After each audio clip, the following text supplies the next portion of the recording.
So my regular audience comprises of 3- and 4-year-olds, and you'll have to bear with me because you get really spoiled when they give you all that attention.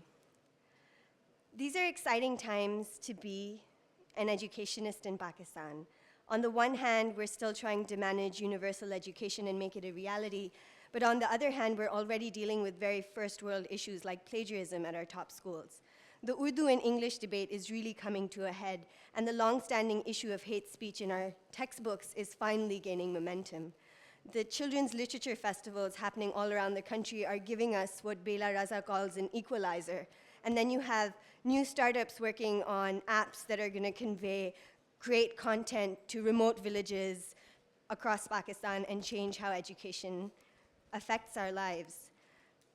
A lot of really exciting things are happening, and it's hard to say which of them is the most important. My small sliver of this gigantic pie is best conveyed by this joke. What is Beethoven's favorite fruit? Banana, banana. What I love is that you can find this funny even if you thought until now that this was by Mozart or Tchaikovsky, because you know that Beethoven is a composer. You've also heard this piece 1,000 times. You've heard it inside Tom and Jerry and documentaries and commercials that were trying to sell you bodybuilding equipment.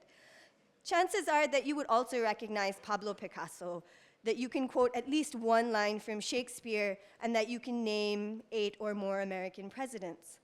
This is all information that you've consumed passively before you consumed it deliberately, because it was taken off its high shelf, packaged for you, and delivered to you through a medium that you already like. And this is what I think needs to change in Pakistan. Our culture, our arts, our classics remain inaccessible. मैं ये नहीं कह रही कि हमारे यहाँ culture आवाम तक कभी पहुँचाया ही नहीं जाता. कुछ ही दिन पहले फेसबुक पे अनवर मकसूद का वो चल रहा था कि मैंने छोटे मियाँ से पूछा सियासतदानों को किस तरह चुना जाए, तो उन्होंने कहा जिस तरह बादशाह ने अनारकली को चुना. We also have this, which I'm loving.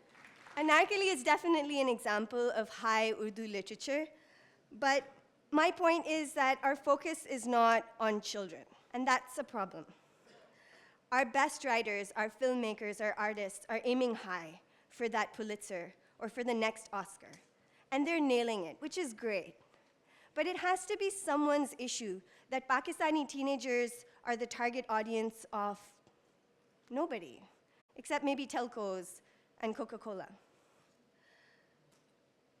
We have taken Jinnah and Iqbal and Faiz, who were real revolutionaries, जिन्होंने अपनी जवानी में इतनी बड़ी-बड़ी बातें की, अंग्रेज़ों के सामने खड़े हो गए, जेलें काटी, who were, really hardcore activists. And we've turned them into these grandfathers who have become irrelevant. सारे हमारे बच्चे जाके चे गुवारा के पोस्टर लगा के बॉब मार्ली के गाने गा रहे होते हैं. मुझे बॉब मार्ली से कोई एतराज़ नहीं है, बल्कि मुझे खुशी है कि उसकी देखा देखी अब गिटार पे बुल्ले शाह की काफ़ियाँ भी आपको सुनाई देती हैं. मगर बात कहने वाली ये है कि we're losing it. I am so grateful that Stanley Walport wrote a biography of Jinnah, because the Jinnah that we were introduced to in school was unlikable. He loved school and studying. He stayed up all night. He even put up papers to prevent the light from his late-night lantern from falling on his sister's face. The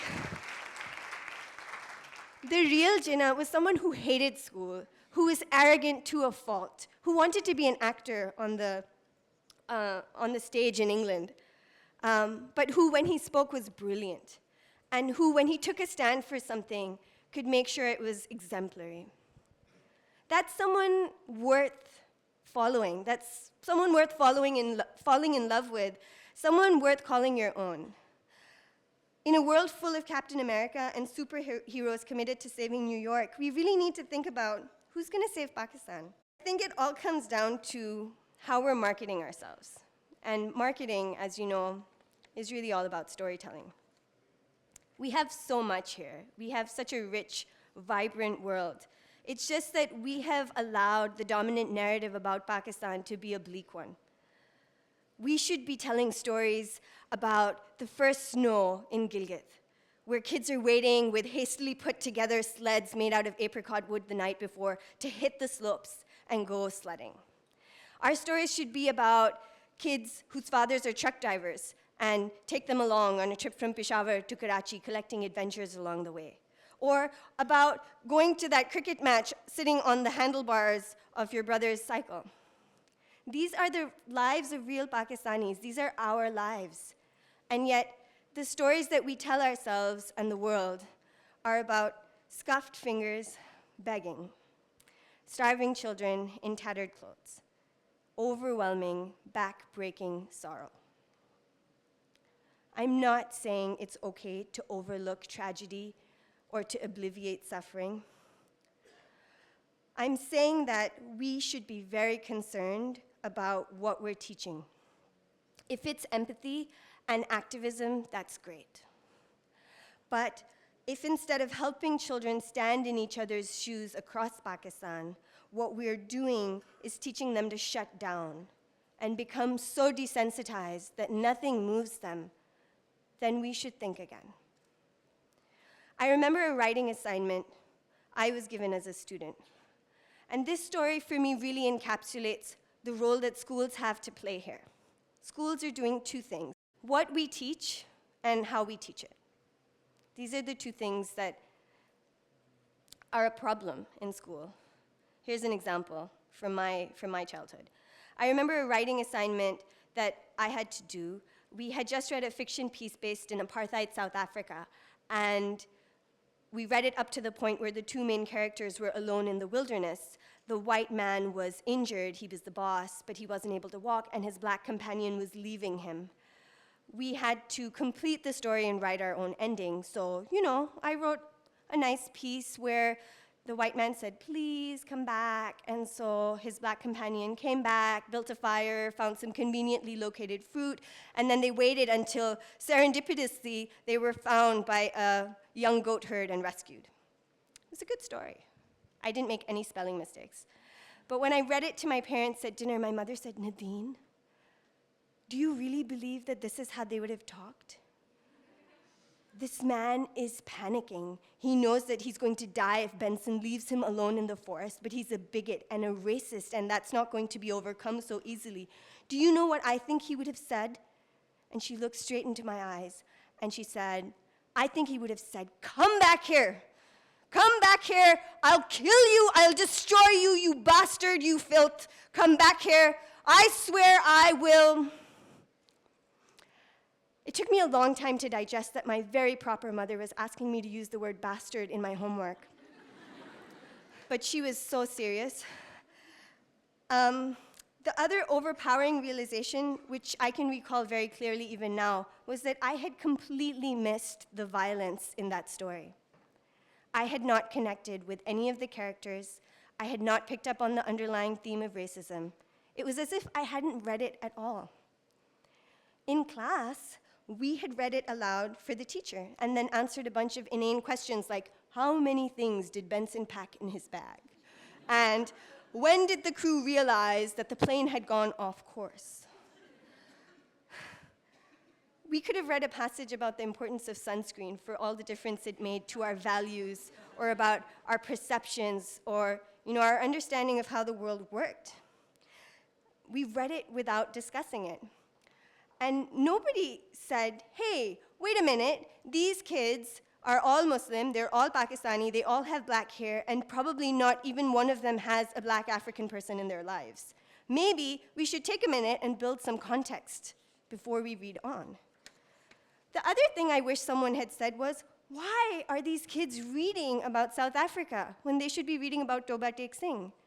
I mean, we could have been reading City of Joy and following a white preacher into the slums of Calcutta, full of people like us, full of people that we did see every day.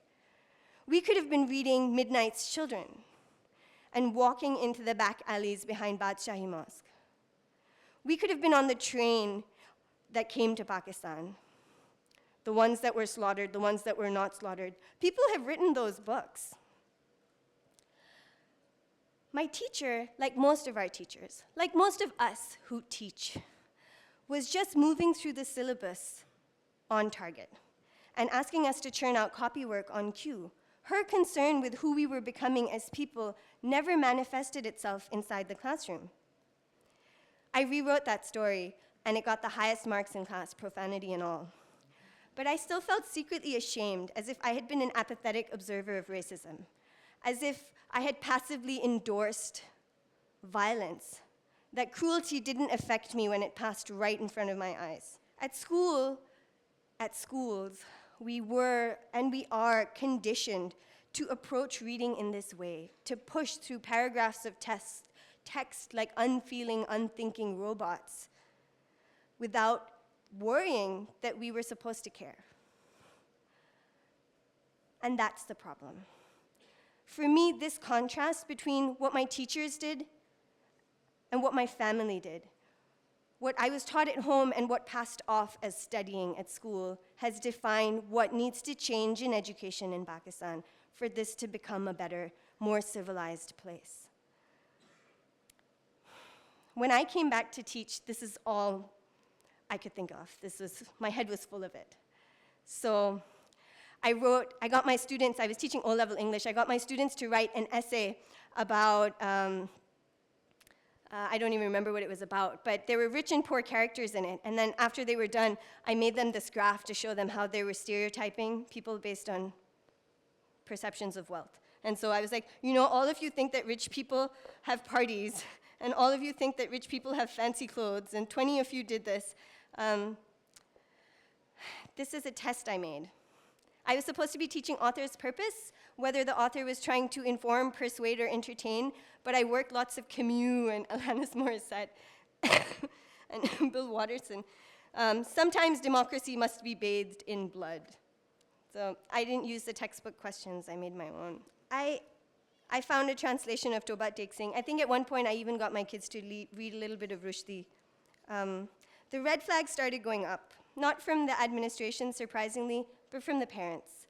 We were not solving enough past paper examinations. We were not writing enough formal letters. Other teachers were docking grades for use of unparliamentary language encouraged by me. I wasn't unmoved by these complaints. They were important.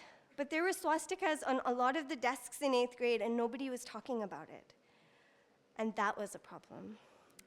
Ultimately, I quit teaching high school. I realized that the pressures which an exam-based system places on students, but also on families, are immense, and that it's really not fair to go up against them unless you're giving everybody a viable alternative. I also felt the lack of adequate teaching materials.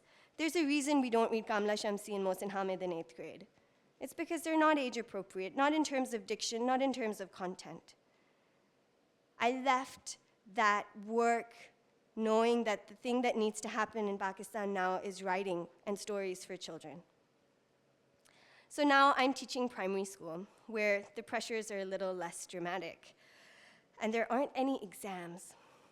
My favorite kind of lesson is called a provocation. Ta-da! A provocation is something you put out there without too much explanation. It could be a song, it could be a story, it could be an object, and then you wait for what kids will do. We're teaching a unit on the solar system next week, and so this is a provocation that my colleagues and I put together. Suraj hai hamara, aanka bana sitara, roshan kare ye sara nizam-e-shamsi. Suraj ke gird ghoome nizam-e-shamsi.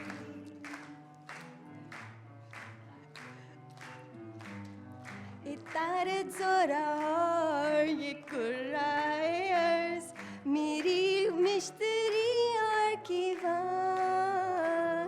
Uranus, Neptune, Pluto mila ke hai no hai nizam shamsi mein jahan.